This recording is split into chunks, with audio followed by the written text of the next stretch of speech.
Welcome to Cannabis Talk 101, the world's #1 source for everything cannabis. Thank you guys for listening to the podcast all around the world. And make sure you check out the website, CannabisTalk101.com, as we've got so many great articles and blogs on there for you guys to check out. And make sure you give us a call anytime, 1-800-420-1980. And go check out the IG pages at Cannabis Talk 101. My brother Blue is at the #1, Christopher Wrights. I am at Joe Grande 52. And if you guys haven't seen the latest edition of the Cannabis Talk magazine, it's got so many great articles and cool stories in there with some great pictures. Get yourself a hard copy today at a local dispensary or smoke shop near you. And if you don't have one, have them give us a call or just check it out online, CannabisTalkMagazine.com, and subscribe now. Today on the show, we've got some great guests that have been making a lot of noise within the cannabis community, you guys, as well as the music and fashion world. Now, they got a new podcast that collides two cultures and showcases similar while capturing a perspective from an honest place. And these cats right here are doing it, and I love it.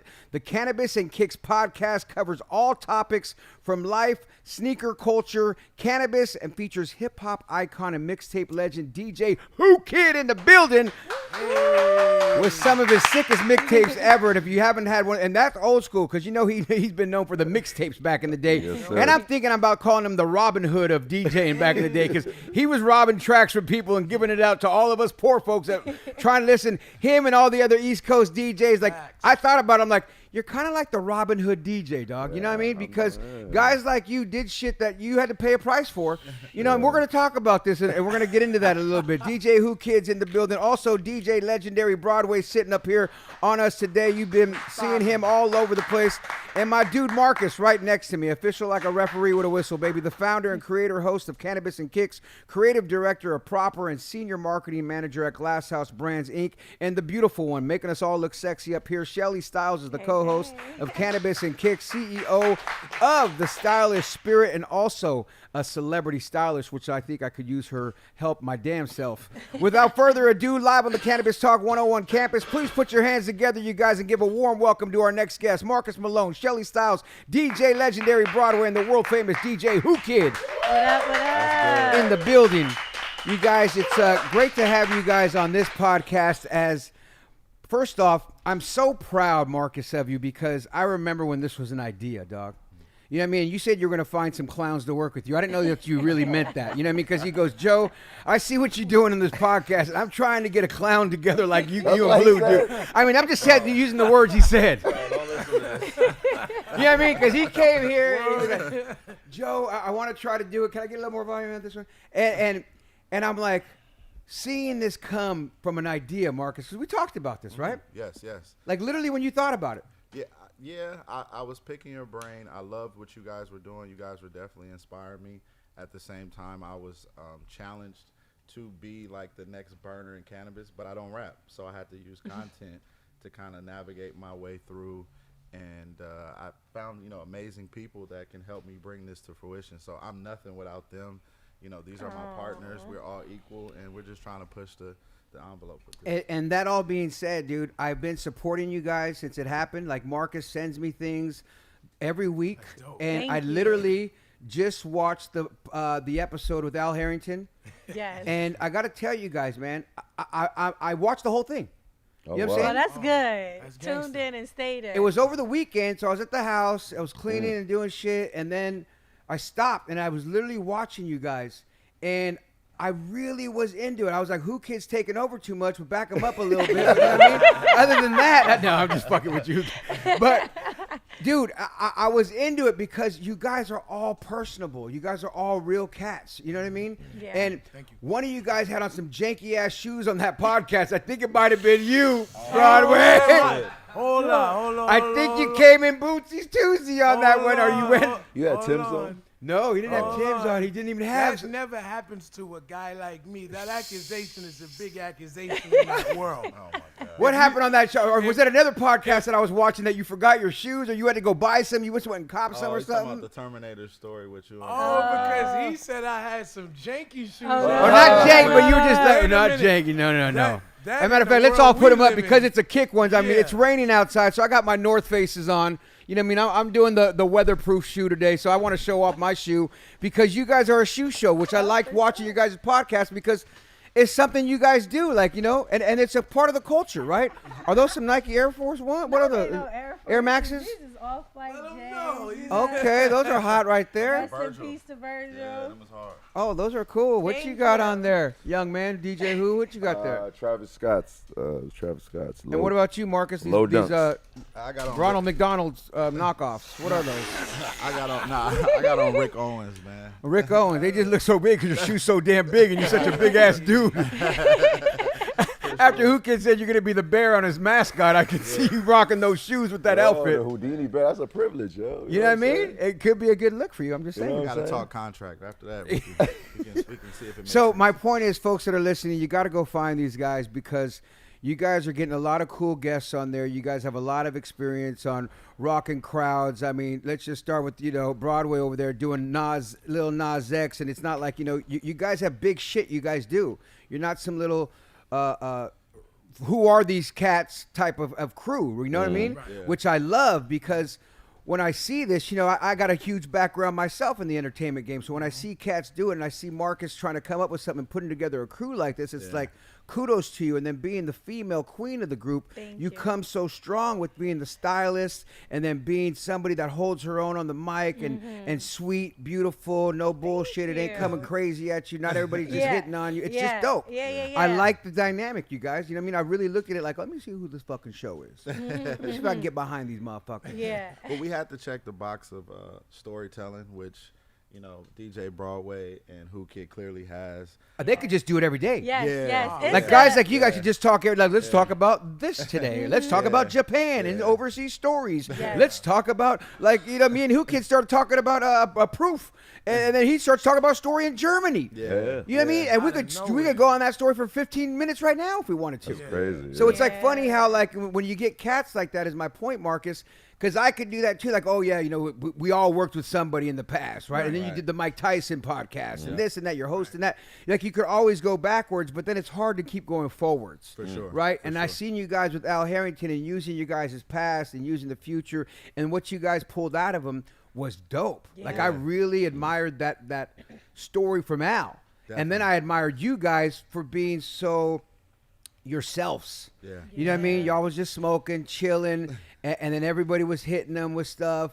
And hearing the story from where he comes from with his grandma, like Right. that was my first time hearing that story Same. firsthand. Same. I've heard that it's from his grandma's brand and her name, but to hear that story, I literally got goosebumps right now thinking about that story that I heard on your Yeah. guys' podcast. I can't wait to get him on and make him tell the same fucking story. Yeah. So we tried to pull some other things out of him too, Yeah. because Marcus was like, it is some kind of backstory Get a to little- it that he's talked about a few times. So we wanted to definitely pull it out, and he was dropping gems, and he's like, wait, should I be? We like, yeah. Oh, bring yeah, it. and he got Like, loose and he talking about got other players and other Yeah, things. yeah. They get really comfortable, and it's super authentic and organic, and our storytelling is like my favorite part. I love listening to all the guys' stories. So it's dope. And it is. That's what I mean. It's just comfortable. I felt like I was on the couch with you guys, just chilling, watching. And I literally was on the couch at my house watching it, which made it even that much more special. And I had a good weekend because my kids were on play dates. So, you know what I mean? My wife went out to go see one of her friends. So I was solo bolo at the house with just the dog. Right. And it was like an enjoyment. I literally watched that. So I'll never forget you guys for it because it was like I kicked it with you on a time that I had off, which isn't normal when you're a married man with, kids in the Yeah. house and everything.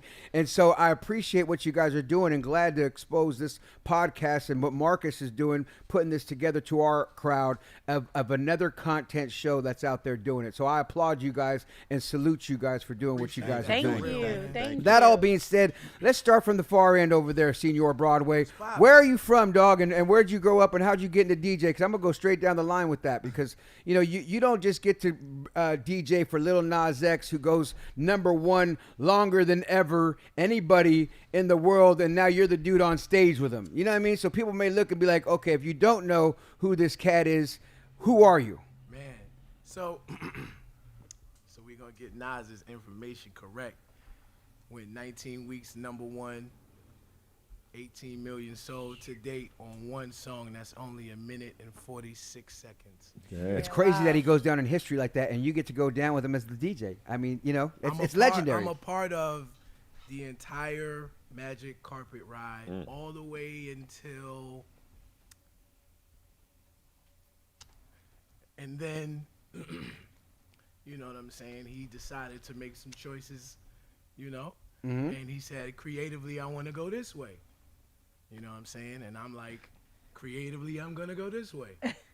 Yes, yes, yes. You And know that's what I'm how it saying? happens. And that's how it happens. That's how life happens, though, right? You know I mean, what I'm shit, we ain't saying? at the same job. I ain't So- working at KFC no more. But right, the experience is incredible because you get to see somebody go on a magic carpet ride from having $5 to 50 million, and you get to actually see the progression of you have $1 million today, oh you have 2 million today, you're more popular today. The paparazzi, you get to see somebody's life change, excuse me, in front of someone's eyes, and I get to see that with a lot of artists in this game. You know what I'm saying? Not just him himself. I get to see people actually grow into. This is the second album. This is the third album. But who I am, I'm the legendary Broadway. I'm from Harlem, New York City. Harlem, okay. You know what I'm saying? I represent that all the way down to the socks to the casket drop. 10037. You Sugar Hill Gang, listen to You your mom and already dad know. banging that out, huh? That's me. I said a hip, hop, a hip 100%. on an 8-track. Uptown. I'm here because of them. I You know love what I'm that. saying? I love them motherfuckers back in the You day, know what boy. I mean? And the reason why I became a DJ is my mother's a DJ. No way. Wow. Yeah, my mother DJ with the late Grandmaster Flowers in Queens. Wow. She carried records for DJ Elmo. And so she had a record collection in her house. That's like Beat Street days and shit. Yeah. And so I saw, Wow. excuse me, and I saw my mom in the living room playing records, smoking weed when I was like 5 or 6 years old. And see, so how we have this cloud of weed right here, I would walk out of my room and it's like records playing like some jazzy shit, and I'm like, everybody is dancing, and I'm like, my mother's controlling this. Yeah. I was like, I gotta do this shit. Yeah. Mom's controlling the crowd like That's that. She's like a dope. My magician. house, I was like, Moms. so she's my inspiration. I always try to impress her with my DJing. That is like the sensei. So she is still never giving me an A+. She's like, motherfucker, I used to have to carry crates. You sitting here with a backpack. I give you a crazy story, not to take up time. Please. But my mom came to actually see me for the first time to DJ, right? And it was crazy because I was in my 30s when that happened. You know, my mom didn't really know what I was doing. She was busy trying to raise us with 2 jobs, and she never really knew what I was into. But I was actually tracing her steps, and she came to the club, and this club is looming in Chicago. It's popping. It's a Saturday night, and I'm the closer, and of course, I think I murdered this thing. There's girls. It's popping. Yeah, Everyone's on the yeah. floor. I turned around to my mother. I was like, so how'd I do? She was like, you know, in that transition back on that song right there, you could have. No, she did not beat count you. And then she said, you rushed out of a couple of records and, you know, and I was like, so what's the grade? She was like, B-. I was hurt. Oh. How, this is Hurt. Isn't that great when the parents can scar us like that? Still making a resentment no matter list. how old you get, Yeah. you're like, we're still looking for that approval. Yo. I'm still looking for that A+ from her because then I know I hit that level. She's a master DJ. Has she given you an A+ yet? Never. Well, that just goes to got show you're work not to that do. fucking good then. If your mama said it, I'm going to say it too. I'm just saying it. I must have if I'm the first African American DJ to play Glastonbury. You know what I mean? Wow. That's Drop tough. the credits while they're hot, please. Don't hold back. Let it be known. So something she gave me worked. Oh. Now, am I on her sensei level? I still got work to do. Oh, I she's still guess. Yoda in her book. You know what I mean? Yeah. She's like, son, She just the step OG. down. She the That's OG. dope that Mom's Yeah. was the That's DJ like dope, that for you. though. So you're the That's dope. East Coast cat. You living in SoCal now then? Now, no, I just got here 5 years ago. Okay. Yeah, I just got here, man. LA is a trip. And we You got to got- love it better, though. I love the fact that it just, well, now it's gotten a little cold, but I just love the fact I didn't need winter clothes anymore. Mm-hmm. At all. Yeah, that SoCal weather is a little different I than just love anything it, else. man. And then everybody's, pleasant. Yeah, well, it's the good to most have you part. on the show, and it's great to see you on that Thank show. you, man. And DJ Whoo Kid, where are you exactly from? I mean, you've been doing this mixtape shit forever, but I mean, what part exactly are you born and raised at? I was born in Brooklyn, Erasmus. My neighbor was special ed. That's how old I am. Ooh, a special ed, and you could tell by the style that I use. Flatbush, Erasmus. Yeah. And then I never lost because I'm the boss. I never will because I'm still the champion. Chief one won't lose until Da, I choose da, da, because I won't because I da, don't retreat. I'll run you da, over da, like a truck and leave you da, dead in the street. da, Da! Come on, baby. I go back like 4 flats. Don't get it twisted. Da, da, da, da, da. I got it, babe. I'm your idol, the highest title, numero uno. I'm not a Puerto Rican, but I'm speaking so that you know. And understand I got the gift to preach, and it's a blessing. So listen to the lesson I preach. I talk sense condensed into the form of a poem, putting knowledge from my toes to the top of my dome. I'm kind of young, but my tongue speaks maturity. I'm not a child, I don't do nothing for security. Woo! Don't get me started. Oh, I did not know that was gonna happen. I had to put a hook kid drop. Your hip hop beats crazy. I'm as hip hop as it gets. Don't let me bring out my Run DMC pictures and Beastie Boy pictures. I had to put a hook kid drop on that. That was crazy. Oh, so that was your neighbor. You can see I was a fan. fan. I got beat up when I was in elementary school, so they put me in Catholic school. Then got beat up again.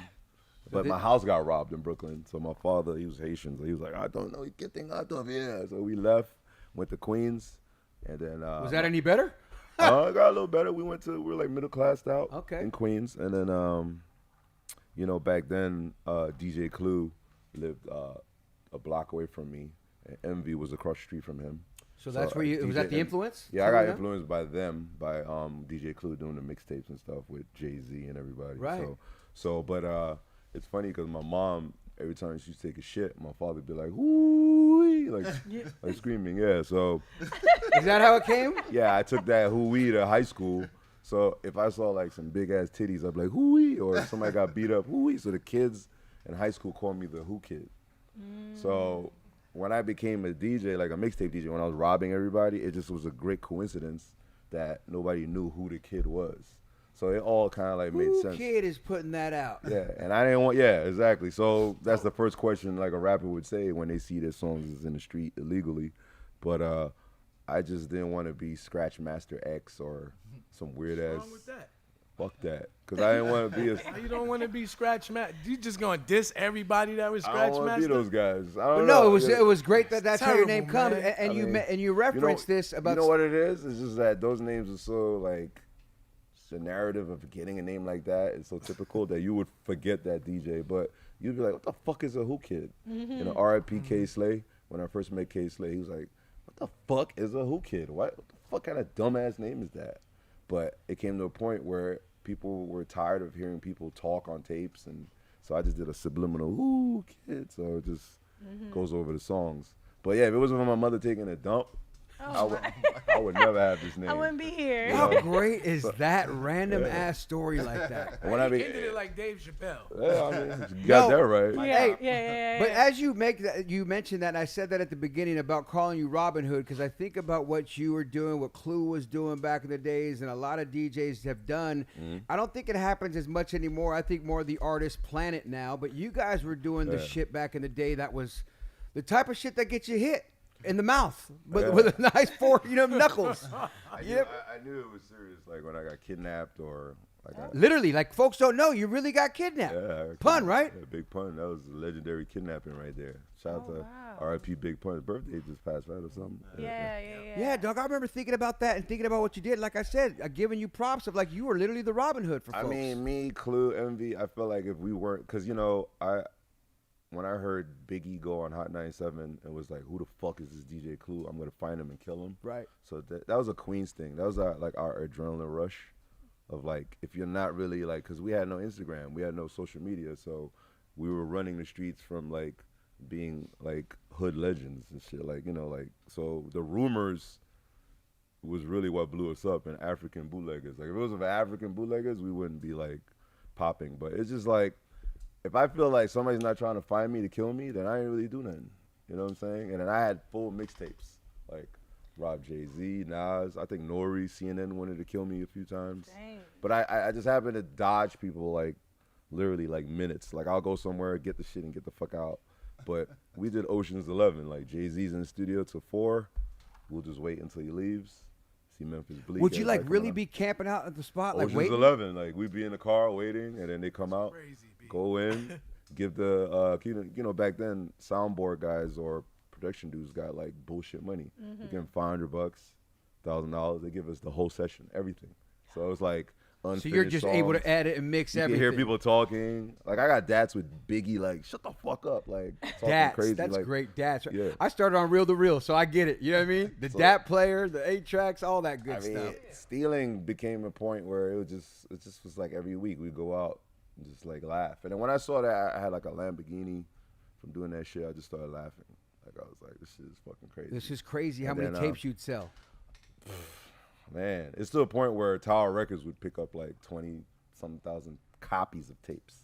I mean, just to think when the West Coast starts getting your mixes out here and people are like getting the bootlegs Swap at the flea meets had markets. it. Exactly. The flea markets would be. I didn't even you know were about hot that back then. I shit. remember seeing like Who Kid and this and that. And I used to go to the Berryessa flea market in Mm-hmm. San Jose, get that. I remember buying a tape off Too Short at that same flea market in the parking lot. You know what I mean? Because I was always down with hip hop like that going, ooh. And then I remember, I think it was Stanford Radio. What was it, Davey D? I think he played some of your shit before too, because the Stanford Radio is what brought hip hop to the Bay. That was the first station before KMEL started popping it out there, and it was like, okay, this stuff is hard. You were just legendary. I mean, the tapes got me to link up with E40, Too Short, Pimp C. That's how I got cool with UGK. I showed him like the blueprint of like how to put like shit illegally and get a bag. And back then we had like Koch Records and all that. They didn't give a fuck. And the labels hated you too, because They not were only the artists are going after you, Yeah. then you got the real money makers that are, the I wasn't heads.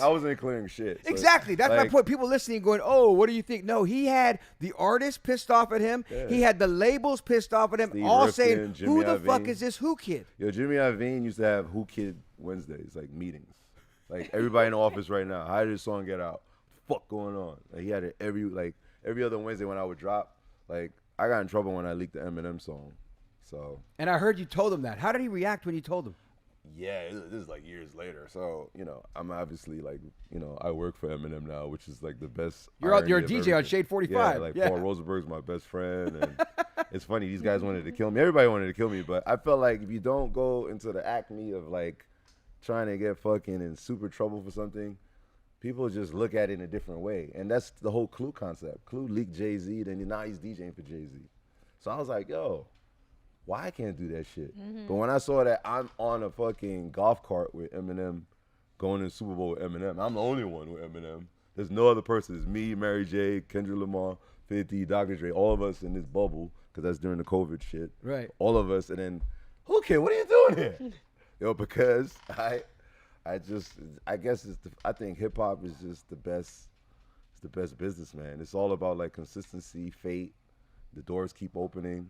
I'm like 50 something. I still do Rolling Loud. I still fuck with all the young kids. Fuck with me. Yeah. Obviously, I don't look like a 50-year-old. I try my best. You and me both, brother. You know what I mean? Yeah. Welcome. We I'm some- hitting that 51 we on the 27th of this month. Oh wow. But it feels good to be like when you see like Lil Durk and all these guys like Lil Baby, they're excited to see me. Yo, Toe Kid, get over here. Even when I saw Chief Keef the other day, who hardly comes out.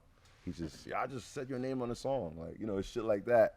But it's about assimilating. I spoke to you earlier. The first songs I used to listen to was In Excess, Depeche Mode. There was no hip hop back Yeah, then. I exactly. saw everything come in. So I'm like a unicorn. I saw every hip hop act come in. Like my best friend is Rakim. One of the best lines, but maybe of all, you know what I mean? Yeah. Line all these Big MCs Daddy up. Kane. I mean, come on. It's arguably one of the best hip hop That's lines like of all. my best friend.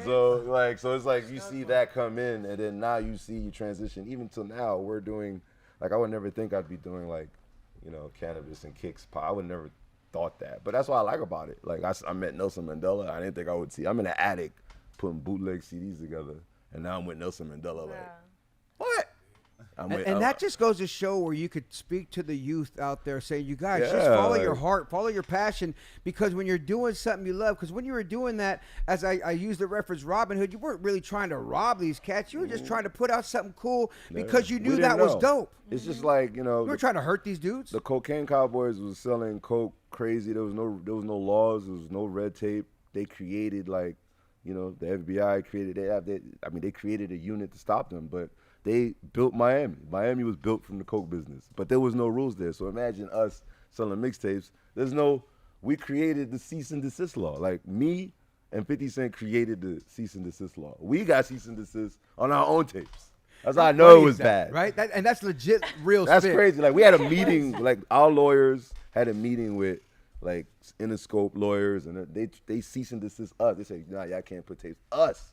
Well, cease and desist was out. Like, wait a minute, and then not only that, you guys are putting all this illegal music out. Like that even wasn't a term. Illegal music being put out wasn't even a reference. You know why we got fucked by the movie industry? Because the bootlegs in Canal and everywhere else all over the planet. Like I went to Thailand, I went to the flea market there. I see bootlegs. The movie industry fucked us in the ass, and then we started getting bootlegged. You know, so the bootlegger was getting bootlegged. Yeah, so it's like it was inevitable. And then you have the obsoleteness of like certain shit like CDs, tapes got obsolete. Now you got like the flash drives, and then the technology really blew us out the frame. But we went through the golden years. We made our money. Like, you know, the Lambos picking it up in Canal. I'm like popping the trunk, there's tapes in the front. Like it was like the weirdest shit. But there were no rules. And then when the rules came, and a place. well, I went through the golden years. I'm but good. You're still evolving though, which is so dope. Me and 50 Cent, when we started, like, thank God I met 50 Cent because we started doing like one artist CDs, so I don't have to get killed or chased. So he kind of like saved my life with that. But then he became like the ultimate guy, killing everybody. So I still was in harm's way because he was dissing Nas, he was dissing this guy, Ja Rule. So I was like, still like, I think I was worse than I was. Yeah, they gave me a vest for this dude, and like, wait a minute. I got a bulletproof vest when I joined that clique. They were like, yo, they asked me a few questions, and they gave me a vest, and they were like, yo, if you got a wife or whatever, tell her to fuck off. You ain't coming home for like 300. We have 300 shows. We're gone. And that was it. And that's how. And I never saw New York for like 8 years. My mixtape got to Eminem. What type of shit is that? Yeah, What? I didn't see New York for 8 8 years. years? Just on the road, hustling and moving. Yeah, some Boys we to Men did type every shit. show. We did Top of the Pops. We did every show that's gone. We did TRL gone. We did everything. Everything you could think of. The Late Show, like this guy. You met Everybody's Sway dead. coming in when Everybody's Sway fucking came in to dead. take all that shit over. I Yeah. love Sway. I mean, Yeah. you just Yeah. think of all these shows and all these things. Yeah. And as you say that, because you've done so many, and this is like the fun cliche one, but is there one that you go, that was that one? G-Unit Part 4. That's when I introduced Snoop Dogg to freestyling, to doing, and then we did PIMP remix. Well, PIMP was originally a freestyle, but 50 Cent was like, fuck that. This shit sounds so perfect. We're making it the song. So the freestyle became the remix. And then I knew it was big when I saw myself on set and we're shooting a music video, Hype Williams. I'm like, I should have a music video for this shit. It's a freestyle. But then I showed Snoop Dogg the way of like, you know, instead of you doing the traditional, you're in the studio for like 8 months, putting an album together, you come out, there's another artist, the wave you had is over. Mixtapes keep you consistent. It keeps you feeding. And then, you know, while you put mixtapes out, you see who else got stuff. So, then I ain't gonna do this.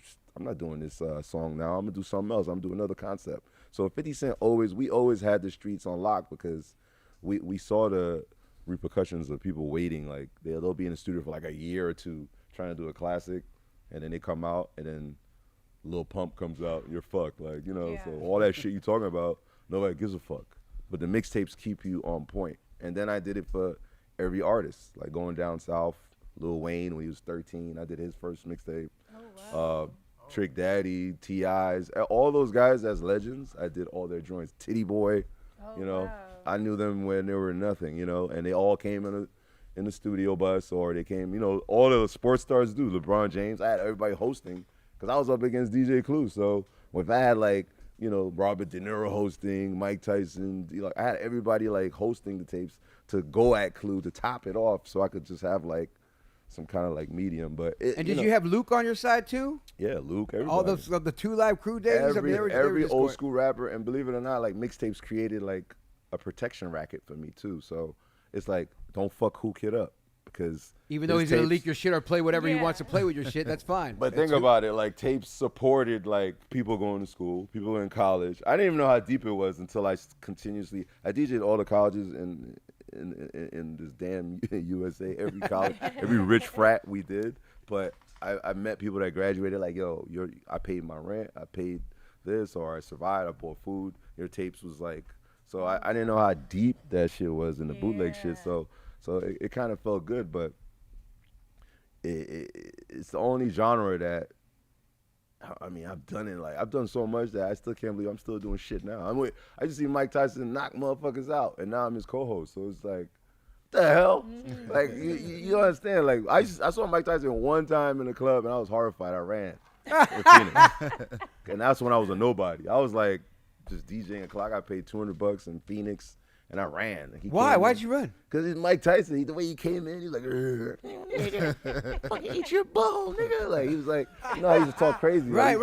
And was he coming after you, or were you like on something like, okay? I thought he was going to eat my ass. I was like, I'm out of here. Oh, my God. I mean, you know how he talks. I knew I didn't know we were going to go there. I knew the nuts were talking first, and now we're talking eating ass. I mean, you know what? It's Cannabis Talk 101. We're going to take a break right now, and we're going to come back, and we're going to talk to Shelly Styles over here. It's Cannabis Talk 101. This DJ Whoo and eating ass is getting. This mic sounds funny. Here we go. We'll be right back after this break. We want to work with people that are going to be here for a long time, making pre-rolls, making cartridges, making tinctures, and we want to help them expand and do a great job in the state and be able to deliver on time. So we don't have a minimum. We help everybody. I don't know what you're going to do in the future, so there's no small order or small client, because tomorrow you might not be a small farmer, you might be a large farmer. Our biggest thing is we're going to give you red carpet, white glove service. People can get in contact with us at info@bearflagcali.com. The Bear Flag Group is your white label partners, you guys. They're known to be on time, accurate, and do quality co-packaging. They have been launching brands in California since 2015. And at the Bear Flag Group, they do what they say they're going to do. Go check them out online at bearflaggroup.com. We got the folks over here from one of the greater podcast besides Cannabis Talk 101, in my opinion, that gets people loose and has people warm. They talk about kicks, they talk about life, and they talk all kinds of fun stuff, which I love. And talking to you guys both already, DJ legendary Broadway, and of course the world famous DJ Whoo Kid. But now Shelly Styles, a stylist to the stars. Where are you from, Shelly? Hey, I'm from Philly. Oh, you're yes. so three West East Coast. Philadelphia, born and raised. Okay, go ahead, Willie. Don't smack no one. No.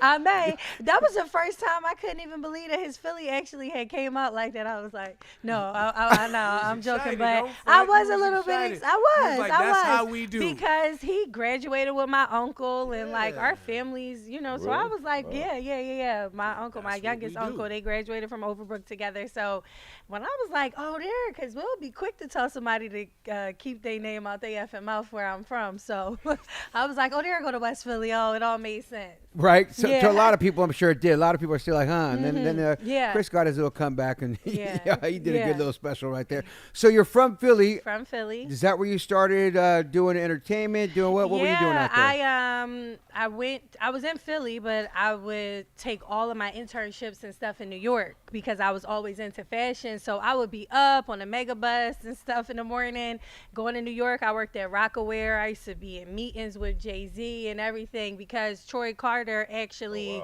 Troy got me my Troy. Yes, he's from West Philly too. He grew up around the corner. He grew up. You know my boy QDZ out in Philly? I don't know. Radio Cat? Oh, yes. Okay. Well, I remember hearing him on the radio growing up. But Troy Carter actually got me my first internship with Eve. So Rockaware was owned by a licensing company, and I ended up more so working with Rockaware. So it was dope being in meetings, like seeing somebody like Jay-Z in a position where he could just slap his name on something, but he was very active, and that just inspired me because he would be in every meeting, every design meeting, wanting to look at every detail, like, you know what I mean? The first meeting, I was geeked out, like, oh my God, okay, I had to go to the bathroom and get myself together. I think he's the first person I've ever fanned out over. Did you laugh about when he laughed? Yeah, did I laugh? You hear his laugh, right? Oh yes, the laugh is. Oh really? He has a real silly laugh. A real silly laugh. You wouldn't expect it to come out. It's fun to get all fanny over people though sometimes, especially when you're around a lot of cats. You know what I mean? Exactly. It's that's funny because that's a good question to even ask everybody who you fan. He's the only person, and then it's crazy because I never, Beyonce would come to the showroom and stuff, but I missed her every time, and I love Beyonce. I gave Beyonce a lap dance back in the day when I was over 300, way back when she was part of the crew. Destiny's Child. They all came in there, me, Big Boy, and Fuzzy. Yeah. Alicia Keys got the same one too, boy. It was nothing like a 500-pound Big Boy, 400-pound Fuzzy, and 300-pound Joe Grande on her asses. Oh, it was lovely. I got to show you some old pictures. Bring my jacket in here for these guys to see. So yeah, it's fun to get all stargazed like that. Yeah, so like that was, but then it became like normal, you know. So then once I graduated from my undergrad, I actually moved to New York, and I went back to FIT to school for fashion, and then from there I moved to Atlanta, and I started my own women's contemporary clothing line. But people always ask me about styling just because they always loved my style. So that's really, I naturally would do it for like friends and stuff, and then it just kind of turned into career. And now I kind of pivoted. I'm still heavily in the fashion world, but I also am really a spiritual person as well. So that's why I created the Stylish Spirit, because it's all about styling yourself from the inside out. I just would notice that people weren't really like loving on themselves as much as, you know, they should, and just putting on clothes to like, you know, cover up a half full cup. And I just want people to love on themselves and really pour into themselves. So as much as I love fashion, I also love the inside too. And it's funny and not funny, though, as you say that. I think, Shelly, it's such a big part of life right now. I literally had a friend of mine just take his life that was a I'm DJ so in San sorry. Francisco. And, you know, you look at that inside and out stuff, and the inside is real. And I was talking to another buddy of mine saying, man, when we grew up, like especially you, who we're both in our 5-0s, like it was, you were a Smurf if you just started talking about how you feel funny. You know what I mean? You like a little bitch. And it's like, it's not even, wasn't cool to like, oh man, we should talk about this. Right. Or I got these problems. Or I feel whatever. You don't feel nothing. Toughen up. Yep. Put some dirt on it. Yeah. You know what I mean? It was always that. When it's like, I feel like it's great now that people are doing what you're doing and being conscious of it, and letting people know, look, there's a real lane for people to really find themselves and be able to express themselves, and then to be able to, like, because if you think about it, how you look, how you feel can change everything on how you feel internally. Seriously. So it kind of really goes hand in hand, and it's so important. Like, so everybody, I just like for them to find whatever their thing is for them to like pour it back into themselves. So even if you just, you know, lighting up a joint and taking some time for yourself, like it's just really important to pour back into yourself. And how did you link up with Marcus? Because you're the co-creator of this whole little Cannabis and Kicks podcast. Well, we have a mutual friend, and she hit me up and was like, hey, you know, they grew up together.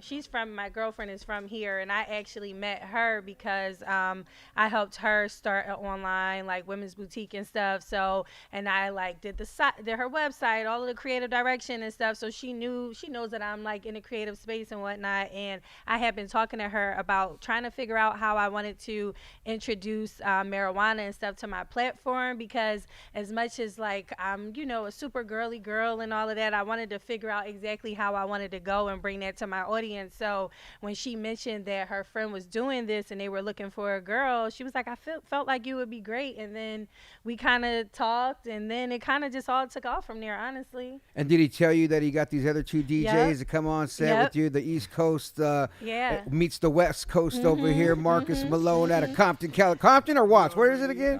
Compton, right? Yeah, I thought so. I thought I remembered it right. I've never been to Compton either. Oh. I be like in Beverly Hills, West Hollywood. You bougie ass. Look at you. Bright ass nails. Excuse me. Oh, Mr. Wine over here. Mr. Wine. I don't come down that way. Yeah.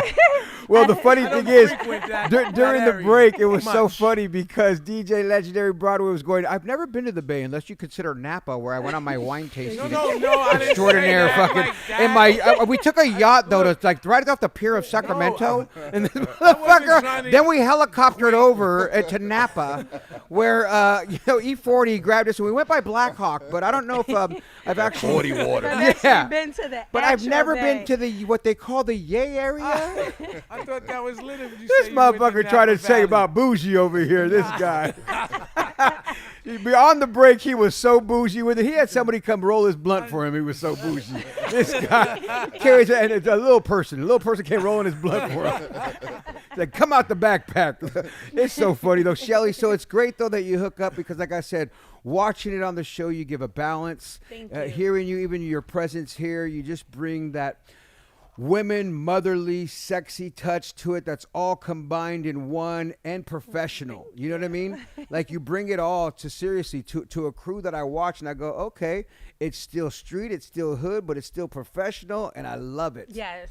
So, you know, I admire what you guys are doing and what you're doing with the crew. Thank you. Yeah, I just felt like I had to, figure out like how I fit amongst these three because they're all like dominant personalities and stuff too. So, and also different. You know, I love them. They're like my big brothers now. So it's super dope. I'm Well, don't be honored. afraid to grab that mic and start taking over because you are the queen of the, you know what I mean, the queen of these kings over here. Yes. Doing your damn thing. And now Marcus Malone out of Compton, California. Break it down. You born and raised in Compton or? Compton and Carson. Yeah. Compton and Carson. Yep. That's home. That's family. I grew up both Compton and Carson. I was able to pivot from out of that environment. Played at Compton Dominguez High School. Went to college at DePaul. Very well-known high school, too. Yeah, we won state, won national championship. I played with Tyson Chandler, a few Oh, other wow. NBA players. Oh, so you played basketball and football or just basketball? Just basketball. Oh, Yeah, just so that's why you got hung up when you were trying to dunk the other day, you said? Yes, You yes. still don't got them hops in it's no more, huh? over. Those It's are over. done. It's dead. Okay. I Just really want to didn't make have sure it- everybody knows that now. I really didn't have it when I played either, so I don't even know why. What were tried you, a that. 4? Point guard. You're a point guard? Yeah. You're a big ass, a point guard, huh? Yeah, 6'5" point guard. Yep. Wow. Yeah. I That's mean, that was shocking. that was you know he got. Yeah. Yeah. Well, he must have been at least 75 pounds lighter that then, I'm thinking. for sure. Because now he looks like a 4 and he looks like a left tackle. You know what I'm saying? 1,000. You could see he's made a lot of money since then. happy weight. It's happy weight for sure. That's called happy, healthy weight. Yo. For sure. But so after that, like I said, I went to DePaul University. My coach left after the first year. Ended up going to University of Houston where I was supposed to go before DePaul. And, after that, I had an opportunity to play for the Sacramento Kings in the Summer League. I had an opportunity to Was play. Bibby on there then, or was it before you? It was Ron Artest. Who was the point guard then? I only played in Summer League. So Yeah, okay. I want to Still, say you got a little contract to yeah. go. That's good. Yeah, Bibby and Christie was there. Then I went to play with LeBron before he went to Miami that last year. Got cut the last day of training camp. So you really had some handles. I was all right. I was okay. Shit. I was all right. And then I was working out, got picked up by the Utah Jazz for a 10-day, tore my MCL, ACL right after I signed. Now you're sounding like Al Bundy. Yeah, Okay, here nah, we right- go.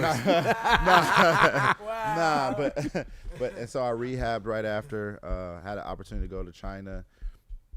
From there, I ended up opening a barbershop and beauty salon in Compton.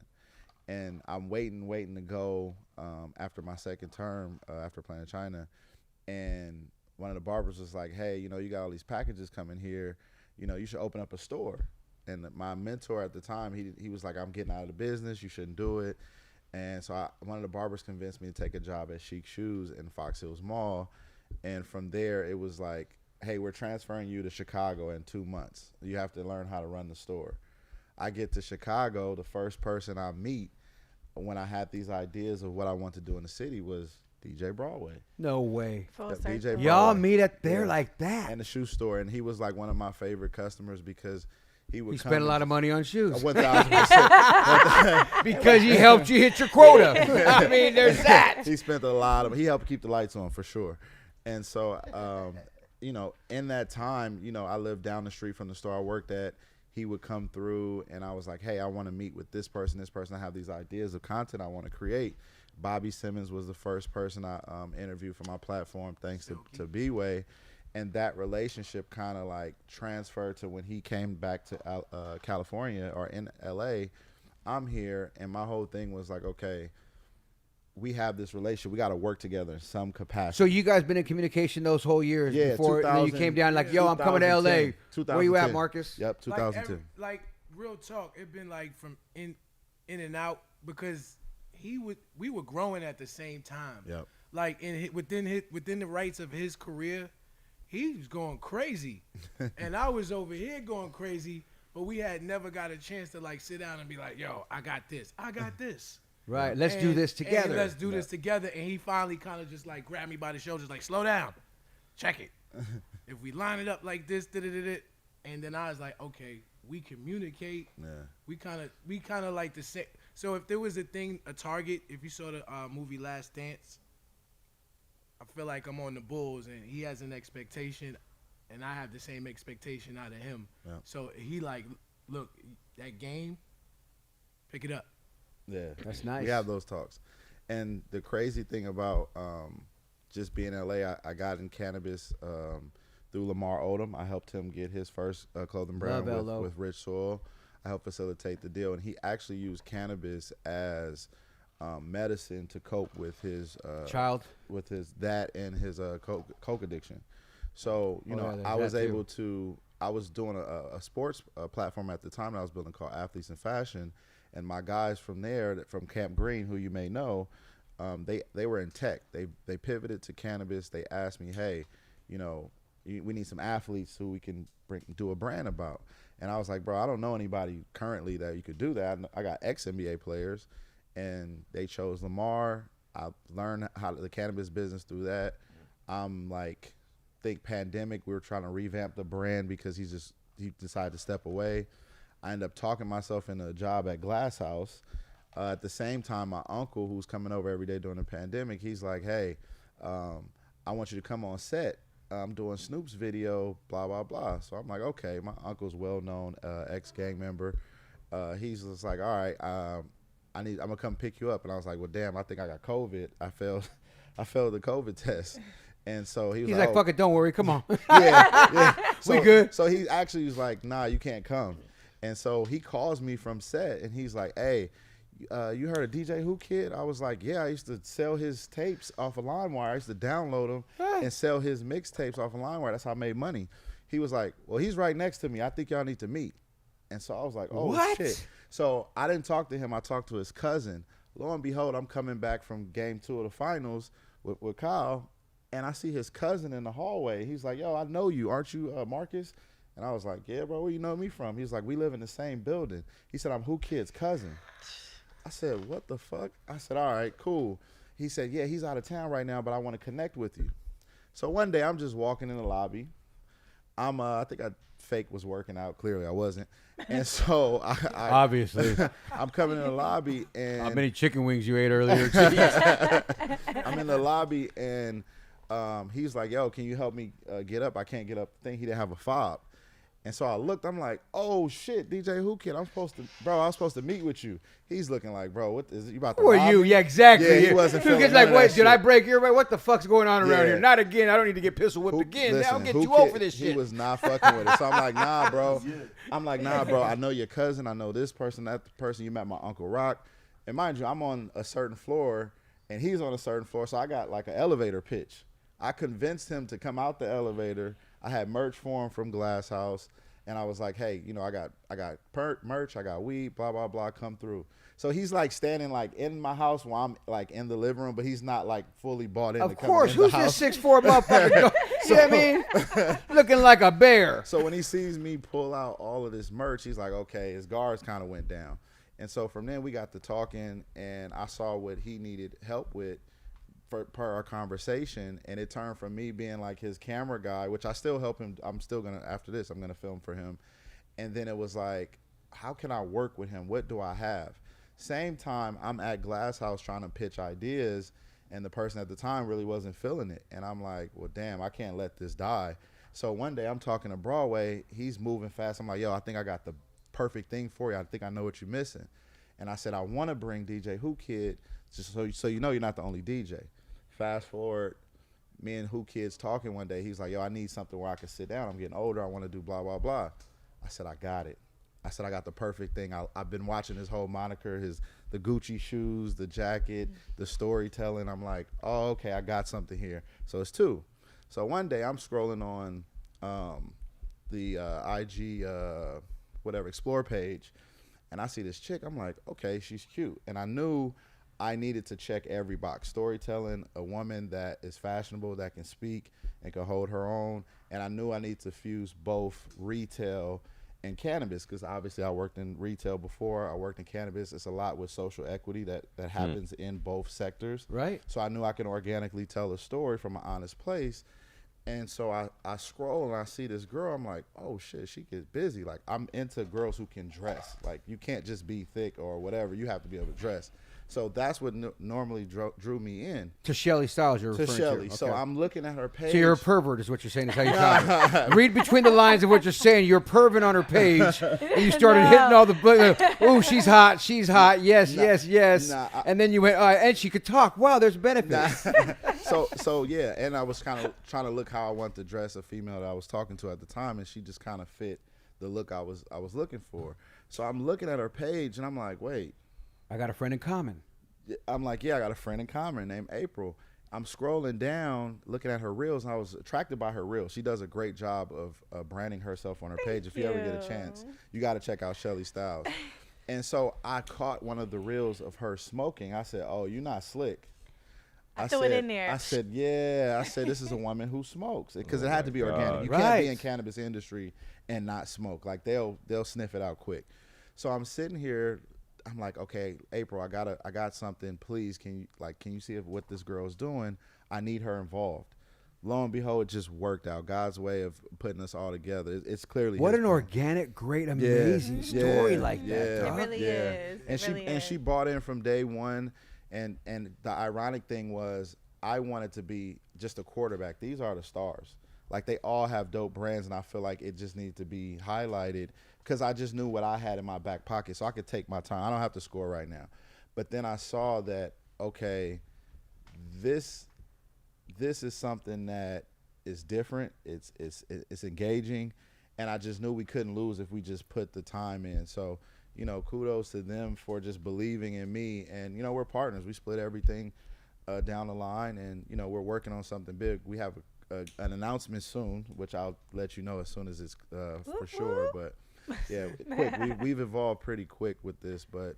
I could see it because, like you said, you put a legendary crew like this together. You know what I mean? Yeah. That's doing big things, and the history behind it. Yeah. And then you stalking fucking Whoo Kid in the building the way you did, and then creeping on her page like you did. You know what I mean? It makes it kind of cool. And then you know what I mean? You take Broadway's money like you did, overcharging them for shoes and shit. You got to give them back. He actually- This is a movie. We gotta sell it. I mean, I'm just saying. He's been lining us From, for 10 from years. exactly, it's a plot. This motherfucker from Compton has been doing it. my commission, movie. my commission The pot from ticket. Broadway sales literally paid for the first 6 Exactly. episodes. So you can thank Broadway for Thank that. you, We got- bro. Are you writing this up? You know what, dude? What a Writing great this story. up. I applaud Write you it out. guys, and especially you, like I said, though, because I remember you coming here and us literally talking about Yes. you putting together a show, and you're like, Joe, I got this. I go, you just do it. Like, you got to do it. You know what I mean? And I definitely appreciate you for being able to lean on you and just ask you for advice, just camera techniques or conversation pieces. You really don't find people in other industries that like to share information. So true. So you being like an advocate for me and believing in me and give me the confidence to just say, hey, can I talk to you about this? What should I do here? Or, you pouring into me allowed me to give me confidence to say, hey, we could do this. It's a lane out here in cannabis, and that's what I love about cannabis. We're talking about the plant. This I can mean, help and it's cannabis and kicks because of the way it all lines up and fashion and all Yep. this stuff. And not only that, it goes hand in hand with what we all have done here on this panel. We've all given back to folks. You know what I'm saying? So me giving back to you is what we are about here. You know what I mean? Like, Sure. I'm about Fire. that You with gotta people. pay it forward. Yes. Like, I cannot help cats like Diego, who's working our board right there as an intern out of Chicago. Nice. So he's from the town. He's from What side? What side? Crib? What side? Talk, Diego, on the mic. Turn your mic up. Where you from? Let him know where you're from over there. Yeah, Chicago. Like Where- hour where- out of the city called Geneva. And you from Geneva? Geneva? Yeah. I lived on the Okay. south side. I don't know where that's at, B-Way. I don't know where Geneva is. No, I'm not trying to stop. Oh no, all good. It's in the middle. I'm not from Chicago. I just live Yeah, there. we live but there. I feel like Oh I'm yeah, a but Chicagoan. my point is that's what we do. in We the give heart. back. He's I here on love an that. internship right now That's from dope. Chicago, working with us. Like he took his Dope. summer Wow. to come here, Welcome. and my point is we That's do that lit. here at Cannabis Talk 101. So I did actually give it another tip. You need to start getting in with some interns, figure out how you can. We get to do it through the iHeart thing, and we monitor through the colleges. But like we're able to bring in a lot of young cats through that way and teach them, because just like my knowledge that I spoke to you at, Yeah. we like to give that back so much to these young, especially you guys who have been DJing forever, and then a stylist like yourself, Shelly, who could just give back. Because as you guys know, there's nothing better than that. There's nothing better than that feeling when you're talking to somebody of like, old story. Man, when I met you and you said this, you know who called me today, ironically, speaking of like old stories, before he was the big brand, Sherbinski out of the Bay Area, that's right? tough. Mario called me because we were talking about my boy passing from the Bay. And he's like, dude, I just heard JV pass. And we start chopping up. And he's like, telling me old stories of me coming out the club with powder on my nose and shit. And I'm like, oh, yeah, your boy used to get down like a clown back then. He goes, Joe, I never forget you coming. He's like, this is a random story, Joe. I go, what's up? He's like, I never forget you. But my point is, it's knowing folks like that, giving back to people and having those history of things. And it always stays long when you have that longevity with cats. Because when you meet him back then, like you meet a Broadway back then, and then he comes to Cali, and you're like, dude, we got to hook up and link. We have to. And you guys do Cannabis and Kicks, and I'm telling you, I love it. I think you guys need to start doing something here instead of that beautiful set you guys got with all the graffiti. That shit looks hot. Don't get me wrong. I like it. Can I tell you something very interesting about that set? That's Chief Keef's house. Really? Yeah. Yes.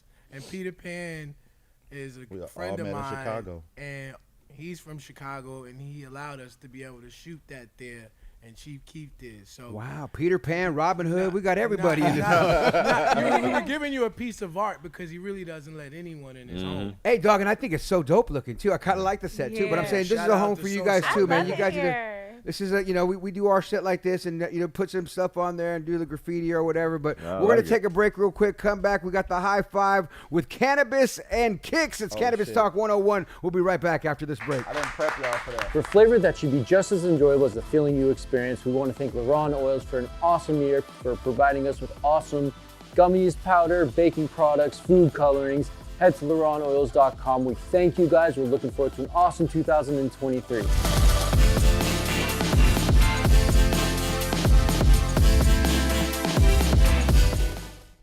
Turn your typical into something special, folks. When it comes to infused products, the flavor you taste should be just as enjoyable as the feeling you experience. Visit the website, LaRanOils.com. I want to thank everybody here that helps us out. Jorge, Marcus, Mondo, Teddy the Dog Show, Isaiah, Casey, Daniel, Diego, Jessica, Cam, Beach Bar, Solar, Ali, Goldie, Brother Pitt, Mark Carnes, Chris Franchino, Jennifer, Erica, and Elvis. Thank you guys all for everything you do. We are here with the crew from Cannabis and Kicks podcast. Marcus Malone, Shelly Styles, DJ Legendary Broadway, and the world-famous DJ Whoo Kid has left the building.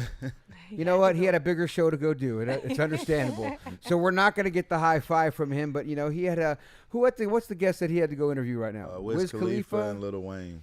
Wow, look at him doing this thing. Knowing him, he'll probably leak this interview too, so be careful. Yeah. He might have been recording it the whole for real, time. He hasn't stopped. He just does what he did. He just does what he does. He's like, you'll look up, you'll be like, we was that's putting that online out. already, huh? Yeah. You're like, wait a minute, I thought we were dropping that on 420. It's second nature. He'll just bust it out. Do you remember the show Inspector Gadget? Of course. And how Chief Quimby would give him the message and it would blow up? Yes. They're like, that's Whoo Kid. If you send him something that go you don't gadget. want to go out, he just boom. Boosh.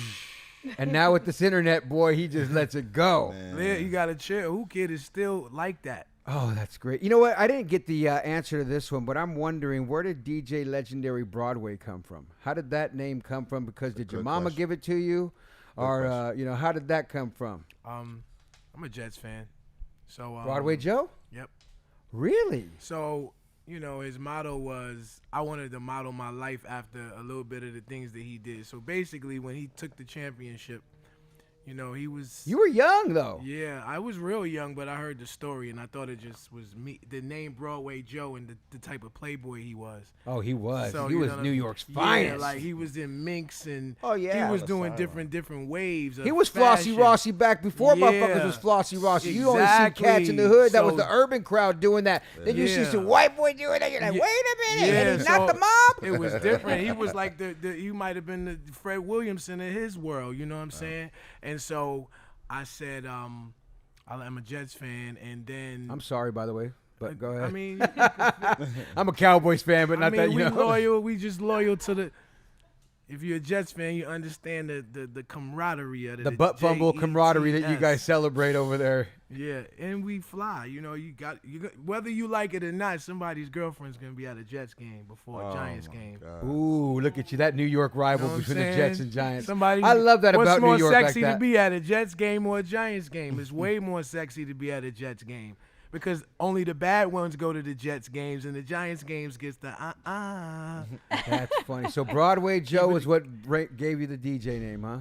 Yeah, because he guaranteed the win. He was on the beach with chicks a week before the Super Bowl. And they was like, shouldn't you be practicing? He was like, I guarantee we win. That's a great story right there. Who knew that? DJ legendary Broadway from old school Jets quarterback. Joe Namath. The Joe Namath story. I love when people bring up old shit and I bring that up. You know, Shelly's going there. Who the hell is I Joe don't know. Namath? I have no idea. Did you know Marcus? You know who Yeah, Joe Namath? for Okay, sure. okay, So good. number 12, quarterback. Yeah. Old school quarterback. Yeah. Like I said, even before our The time, Flies. though. The But you know what I'm Flies. saying? I don't Like, know. I mean, he's still alive, but he's a very old man, and you got to be able to watch the tapes and watch the history because he's a legendary quarterback that took his team further than anybody. But it's just his story. He's a player. Yeah. And he He's still like wears minks to this day. He Oh, yeah? walked out in Yeah. the Super Bowl with 2 of them. Yeah. He still does it. Yeah, he still. Came outside on you. Like, yeah, I'm still him. Yeah, exactly. I only doing know commercials. maybe, Randall Cunningham. Oh, from the Oh, okay. you tried to 'Cause I'm stun on me with the Randall. Say no more. I was you just know, I with come Randall from at a- that Super Bowl Randall. this past. Yeah, Really? yeah, Yeah, in I come Arizona. from an Say no more. Eagles household. My stepdad every Sunday is like the damn Super Bowl. They're grilling. It's just all kind of stuff going on. Like he calls the basement the nest. It's like it's really serious over there. So I grew up in Randall and I worked at Eagles. NBC Sports together for a while. Oh wow. Yeah. So I got pictures of him and doing all kinds. I did sports talk for years before I started doing other stuff, and so yeah, I have a nice little Wow, I sports didn't know history that. of doing all kinds of stuff with the Raider pregame show for years. I did a Hey. Lakers show for years, and sports was just my thing, and love Really? following NCAA, everything. So A question for you. Did you know the AFL was coming back? yes, I did hear about something like that. Yeah, I'm the official DJ of the entire league. Really? That's I hard. did. Who Yes. just? I think my boy Cal just told me that too. Or Daniel Yeah. told me that. That Excuse is me. Yeah. So if you're into He sports, said he's the yeah. AFL DJ. Yes. Yeah, man. So the AFL is coming back, man. Congratulations. Yeah, That's thank hard. you, man. That's always a big honor That's doing what's stuff up. like that. Yeah, man. The league 24 is gonna be a very nice year. Shout out to everybody involved in that, man. And Chappelle, DJing Chilom. at these crowds are something that's like it's infamous. One of my boys, Jay Espinoza, he DJs up I think for the Raiders or the 49ers, one of them teams, and just seeing the videos from these like you just rock that whole crowd, and that's 80,000. Man, it's an adrenaline rush that when I was a kid I practiced hourless time in the mirror for those moments. So when I got a chance to actually do it, and then I saw the power of like what it feels like to be on stage, and then you embody it, and then you get better at it, and then you start coming out some nights and you start testing it. Well, maybe your mom can give you an A at the AFL.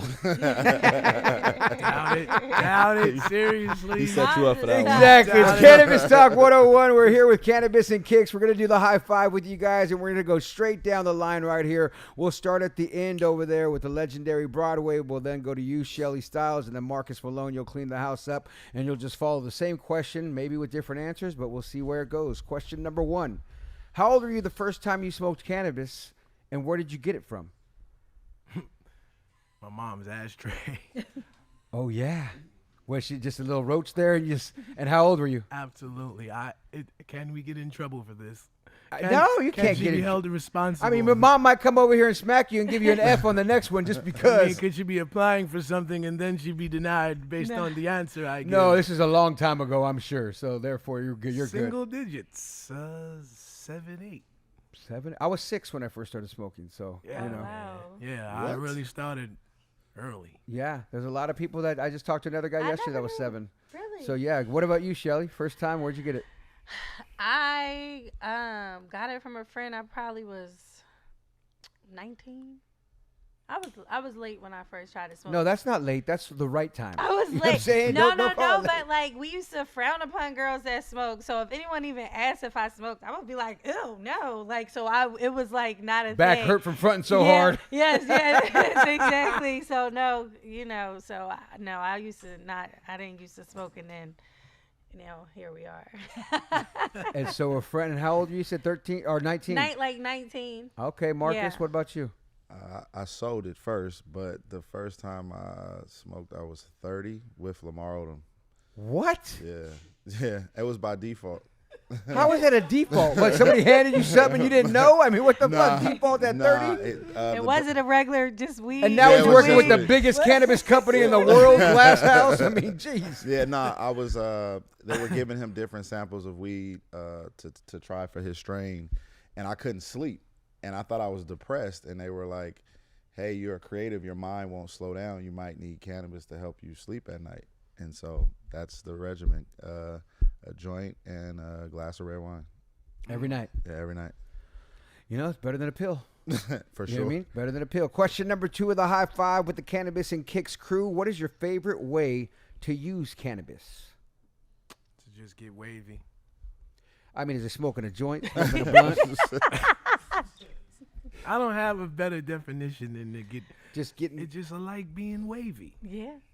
So Okay. a joint. You know, there's no science. But to I it. see you puffing on blunts right here. Is it a Yeah. joint? Is it a blunt?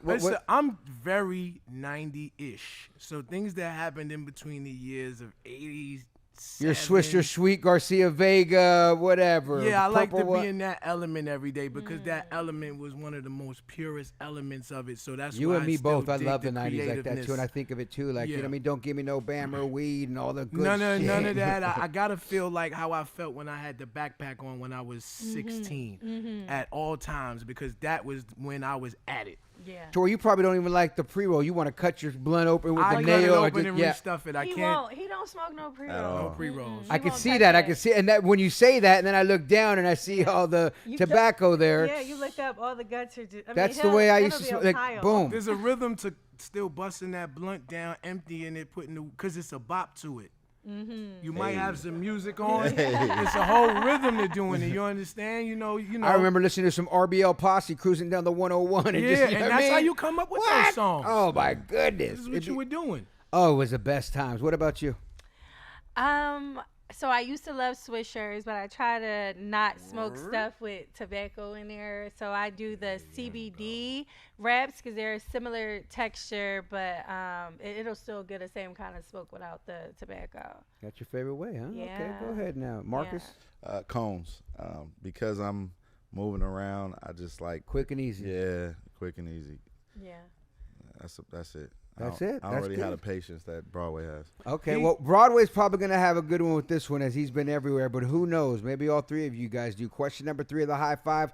Craziest place you ever used cannabis or smoked? Amsterdam. That's always a good one. Red Light District, huh? Amsterdam. And what's crazy about the red light district, they're changing the laws like at the end of the year. So Yeah, how you I can't smoke saw on the it- streets now no Yeah, more. I heard so that. you won't be able to experience Amsterdam as I last did. So when I was going down the canal, smoking on the canal, you can no longer do that. Wow. So the last time you could do it, we just so happened to be on tour with Tiana. And that was the last time you're going to be able to openly smoke weed. And the red light district, I think the girls, not that I have any interest in anything that happens in the red One light in Rome. room, it's going to change for you guys that like to entertain yourselves. Which is terrible. It's just one of those places that I've never been to, but I've always been fascinated with it. Like, wow. It's really like girls in the wind. Oh, like, yeah, I've and they're heard. Like, and you're like, Come it's on in. weird. It's creepy to me. I don't know. It looks like a horror movie. They're like, Hi. you're like, that's not sexy at all. It could be a little I'm out of intimidating. here. It creeped me out. I remember taking listeners to the Bunny Ranch, Dennis Hofspot in wherever Wow. Nevada, and when I worked at Power 106, and we did a thing called the Limousine, and we pull up there, they just all come out, and I was taking a bunch of dudes that never been laid before as a radio promotion. Oh, I'm like, I'm getting you boy. all laid. What? Let's go, the Limousine ride. I need to bring that back. Exactly right. Shelly, what about you? Craziest place. It's this. If you drive all the way up to PCH, and it's this cliff up there. It's just like endless ocean. It's like By off the Malibu or yeah, Newport? Malibu, Okay. Malibu. Sorry, yeah, in Malibu, and it's like. When you say PCH, you know the PCH. Californians. Oh yeah, I did say. You I act like you're a did. Californian I now. did, I know. Where were I you? know. You fully did the California I've- PCH like everybody I've knows been here too. almost a decade. I think it's getting pretty You serious.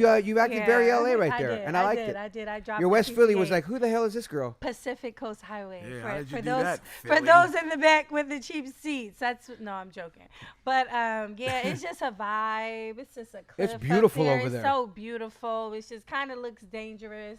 Some people actually climb. Oh yeah, you stuff. could hike up there and everything. Yeah. Yeah. And I stay low, but it's just it's a vibe. Hang your feet over a little bit, chill out. And smoking up And there, just looking smoking. at that. And then you got to be high and drive back down. I think that's the craziest part about it. But that view is priceless, I don't right recommend that.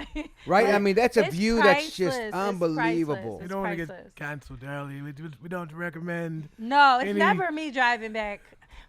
moving of an automobile Exactly. by under the influence. Marcus, what about you now that you started so late in your 30s and all your bougie places you've been to? Speaking of bougie, I think the first time was on a plane, a private jet. Yeah, it's two experiences. I did the pump.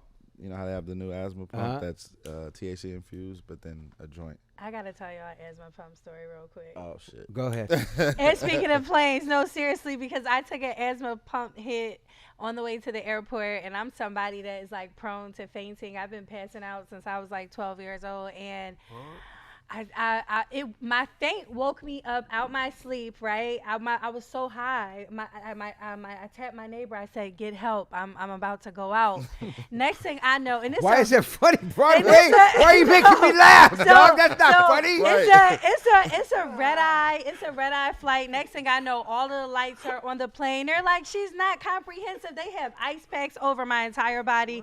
They're taking Take off her shirt off. They're Take her taking yeah, off my. exactly. They're taking off my UGG boots, and I was just so embarrassed. So now I don't smoke before I fly because obviously. no, the low cabin Came off the pressure- plane naked with a Oh, fucking I ice was- pack and I was around your so- body. I How was did so that embarrassed. calamity happen to you? I hit a trigger button. My bad. Yeah. My bad, Shay. I had a trigger on her.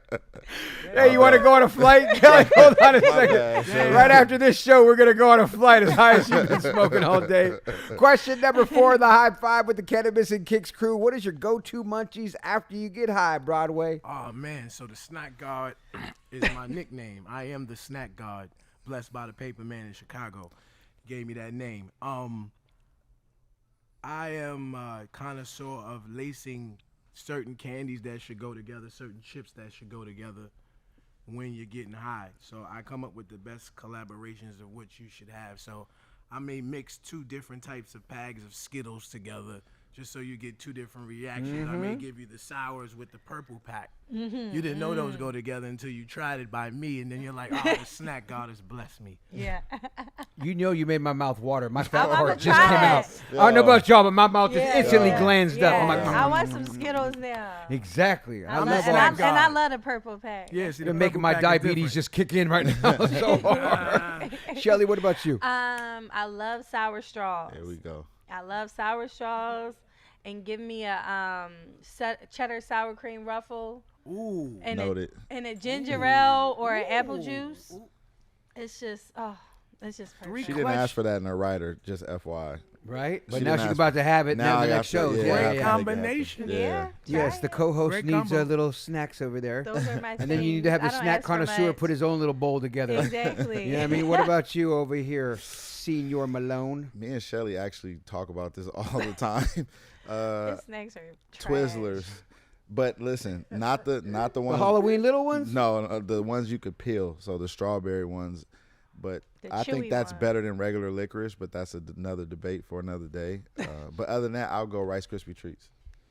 Rice Krispie treats are a classic. Yeah, you can't go wrong. I mean, They're sometimes when I nostalgic. see some, I'm like, and let alone some fresh ones. You're like, is that fair? I'll try some of that. Yeah, Man. yeah. Absolutely, I want some of that. Have you did an edible Rice Krispie treat? Never. Me either. Don't do it. Don't. Don't try it. Don't. I've seen some of the craziest things happen when Yeah, people I do that. I jogged don't know around what it a is about club. Rice Krispie treats Not versus jogged other in the snacks. club. He said I went Oh, look, jogging. he just in- brought They it. got No, right. I did jog around it. Yo, Oh, good that, guy. now that's an athlete. But He's No, an this is athlete. wait. This But is I- birthday cake. This is different. I need Birthday cake. acknowledgement Let me for take. my Let me. dip. I'm gonna try it. Yeah, it's Oh, birthday the cake. candy man's gonna try it. Question number 5 of the high five. Here you go, Broadway. This one could get going. deep. It can go any way you want to go with this one, folks. Whoa, But if you could smoke cannabis with anyone, dead or alive, who would it be and why? Rick James. Bitch. Boy, the people that are living that tell the stories, you kind of feel bad. Like, why can't I have been in there and experienced that? What the fuck? I wanted to see a fucking pony do a backflip. Fuck.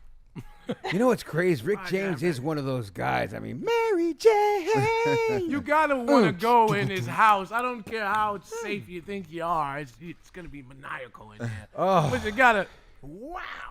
There's never a bad answer, but Rick James right there just gets me like going, yes, that would be. He seemed like he'd be funny, he'd be crazy, he'd be eclectic, he'd be left field, he'd be every way. You know what I mean? He may even get spiritual on you. Who knows? You might make an album with him out of any. You never know what the vibe is gonna be. You might tell jokes with him. He might slap you. That's what I mean. You might just fight. Like it's Rick James, bitch. You know what I mean? Like it's crazy. Yeah, like you're gonna be shocked that he slaps you first, and then you can go like. Just All like right, fuck it. Charlie- Now let's keep chopping it up. That's a good one. I ain't mad at it. What about you, Shelly? I'm gonna say Bob Marley. Oh, Okay, then why the Bob? I mean, Bob has everybody's reasons for Bob, but It would probably just be a vibey experience. I don't know. He stimulate my body, my mind. Maybe make me a song. We just put it in. I don't know. I just see it being this whole situation in the wilderness somewhere. You know, like. I like that you got a location. You This know, is dope. yeah. You know what I mean? very visual. That's where she like to be at. That just took me somewhere. And not only that, when wilderness. you think about Bob, though, right? Like his music is still relevant. It's like it's still the 1000%. themes of like that are really going on in this Cop world. issues, Like justice, it's social crazy. You know what I injustice. mean? Yep. It's really crazy sometimes when you really think about like, has it changed? Really? I don't know. Not that much. Nah, not really. You know what I mean? Not really. Like at think all. about that music and what he's saying and what he's. I got chills right now again. Like Yeah, it just. yeah. It when I think about that aspect of it, I go, "Fuck, he was so ahead of his time," but yet not ahead of his time because it was perfect time. Yep. You know what I mean? Yep, But it yep. still works in this day of time. Marcus Malone, if you could smoke with anyone, dead or alive, who would it be and why? I'd say Kobe Bryant. And the reason why Odom had got me an opportunity to interview him for another TV platform that I have, and I had to get X amount of money to get to him, and right when I got like quarters away there, he ended up passing. But I knew that he was an advocate for cannabis.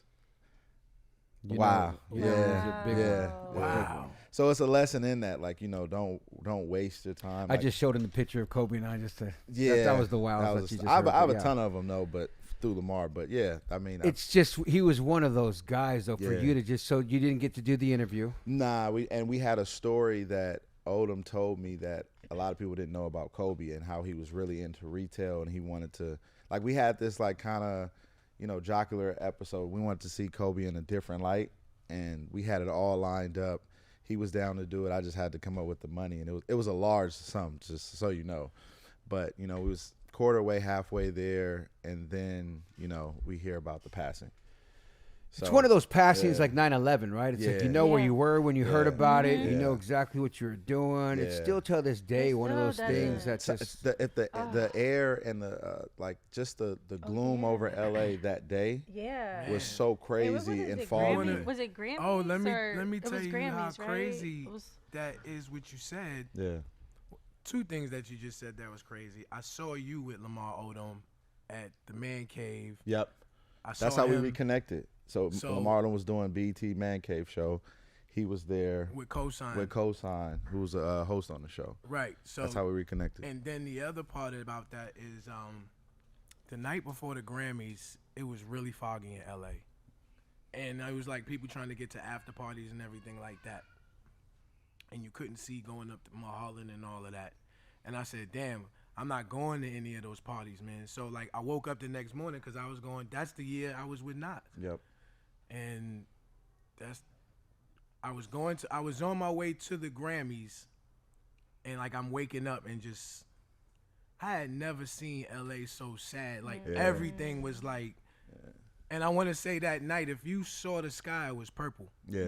It was. Like if you have the video of the day that he passed in the Grammys, the sky was purple. That was the Yeah. craziest thing I've ever seen out here in Los Angeles. And it's a lesson behind that. Like, don't wait for an opportunity. Like, if you get an opportunity to do something or something is in your mind, you know, just go for it and do it. I procrastinated a lot, actually. And when I really focused, the money started coming to raise to get Kobe. And it was like, damn. Not only did I not get to tell the gym, but my procrastination I missed out on something that would have been monumental. So Yeah, I got a chance to do a lot of interviews with them and kick it with them several. I mean, like hundreds of times, literally. Yeah. And even one time that's just like out of this world crazy. Like I was at the club in Vegas with them. You know what I mean? Wow. Like chilling. Like Yeah. when the Lakers did the thing and then Preseason? because I was preseason, Yep. how they you Yep. kick it out there, and then all the team was at the club. The whole team was there For sure. But Kobe was behind the team in his own little private thing. But I was tight with the security, so his security. Laura. Yeah, Rob. You My know guy. Rob, That's Mexican my dude. guy. Yeah, that's my Him guy. and Kyle used to be officers together. Oh no way. Crazy story. Yeah, I bring that up. Oh, Crazy dude. story. So Rob, when Cole passed, I sent Rob a video that we Yeah. produced because Rob and I were tight. Like because Rob That's used to who listen helped to me us. get the Kobe. Lamar. Rob's went to been the Rob. best dude ever. Ever. But with Kobe, because Kobe used to listen to me on the radio, right? So when I met him, Kobe was like, "Oh, you're Joe Broadway, I didn't know where about." I was like, "Don't you fucking act like you know me. You know how it is, Broadway. When you meet people, oh, you to Broadway, whatever. Hollywood. You know how it is when you're out here." But I was in L.A. and these cats used to listen to me on the radio, so I'm like, "Oh yeah, you forget what you do. You know what I mean? I just do what I do. And you don't know who listens to you." Right. And then I go in the Laker locker room and I interview him, and he was a fan, and his wife was a fan, and then me and Vanessa Never was know. kicking it. And when I say hundreds of times that I used to just be with these dudes, and when it hit me, I was devastated. Yeah. Like, still was to this It still day. haunts me man. to this day. Like that's why I go so hard with them with this, because I know we have a window before the next act comes, or for whatever, God forbid, but this is why we go so hard. Well, I do. The real reason, now they know. Yeah. I missed out on something huge. Well, and you guys are doing great things, man. Cannabis and Kicks is the Thank you. podcast. Go check it out. You just got to know who these folks are, and then you get to see them interview people too, and listen to them interview people. So go check that out. And like you said, we like to support other people. And like you, we met as friends, and you told me you were doing this, and I'm a supporter of people in the community, let Thank alone you that so are much. just because it's a rival. But don't listen to his before you listen to ours. But no, I'm just kidding. No, Well, we're TV too, so we're not just podcast. We're TV as well.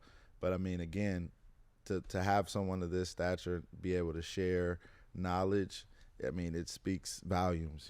So a lot of competition, they don't even. And I have friends who are big time. They won't give me the light of day.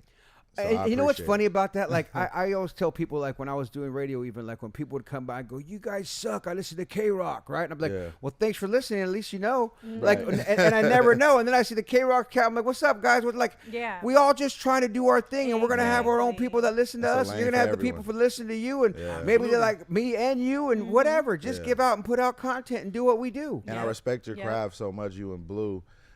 So I try not to do exactly what you guys do. I try to say, okay, what's another angle we can tell stories or about just what's going on in the cannabis space, because people need it, right? And we even try not to drop the same days you drop. So I just respect you guys that much to where I appreciate everything you're doing. Absolutely. And I value it. I have to cherish it with care. No, thank you, man. Like I said, when you send it to me, I peep it. You know what I mean? Thank So you, thank thank you you. for sharing it with me, because I support you guys. Well, I Thank supported you, you. Marcus. Now that I met you guys, now I support you guys. But For Marcus sure. be sending it to me, like you know what I mean? I'm He trying. sends it to me, and I be like, I like that, but thank you, big brother. Like you know what I mean? He always be hit me back, and I'm like, oh, thank you for sending it to me, Marcus. I'd like to see your guys' growth and appreciate seeing what you guys are doing. It's cool, it's fun, it's entertaining, it's just all that other good stuff that I like. So I feel like it's hitting my thing. And like I said, DJ Who Kids needs to shut up. Where you at, Who Kid? Oh, you can't say nothing.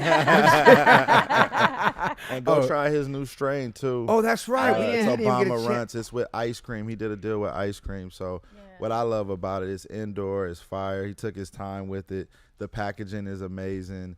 I think That it's in logo is 50 cool. stores. I yeah. love the logo. So look for Nice. Houdini It's good, too. It's for real in good. stores. Ask for Houdini in your local dispensaries. But I like the name Houdini too. 'Cause Yeah. that group Yeah. Houdini back in the man, day too. I think it kind of just from that. I think so. So I shout mean, out to Who and Kids. not only that, like these old school hip hop stories, I could just go back and forth with all day. And just, Man, He like has we stories gotta for talk days. about some stuff. I, Yes. I mean, I wish he was still here so I could tell him that, like the last interview with Biggie we did in San Francisco. Whoa. The Doghouse. I did What? the last interview with Notorious B.I.G. Wow. Like 3 days before that, he You gonna died. drop 3 days that after that, he bomb died. on us? Darn. Oh yeah, That's tough. I got the Crazy. picture. You ready for this? I interviewed his son on this show set, and I printed CJ. out the picture. Yeah, CJ, I remember that. CJ Wallace. I saw that interview. And I present him with a picture that I go, dog, this was taken 3 days before your dad died. He goes, damn, he's looking, he goes, I still got that shirt of his. Wow. He goes, because that was the shirt he was wearing and that he had on his trip to Cali. Wow.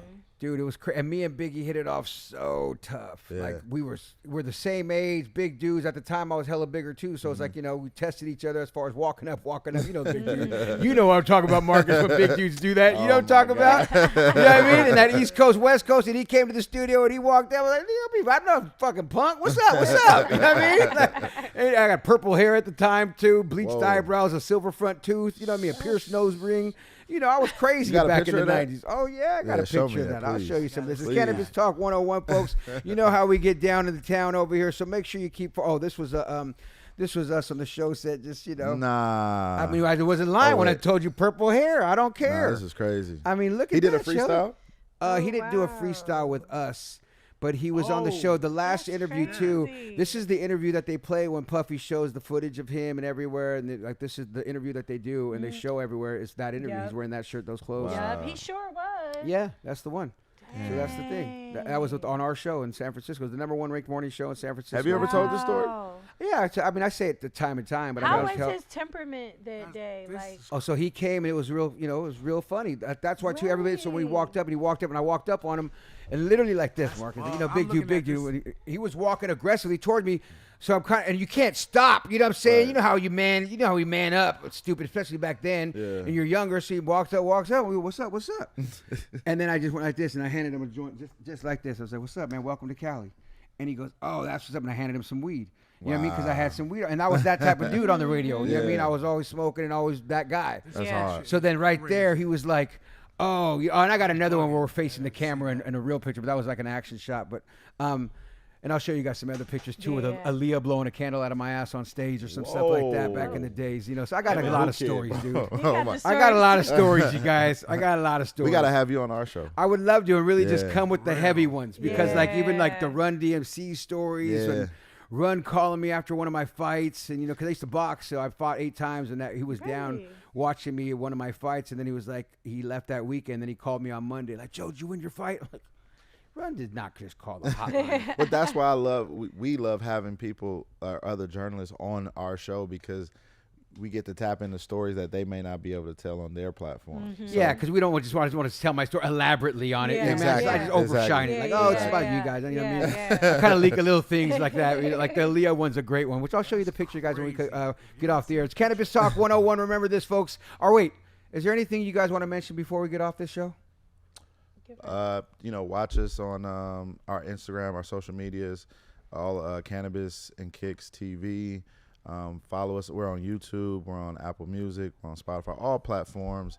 And definitely tap into each person's brand. We're all doing something. If you ever want to perv out Shelly Styles, like Marcus did. Wow. And Shelly Styles. B-Way.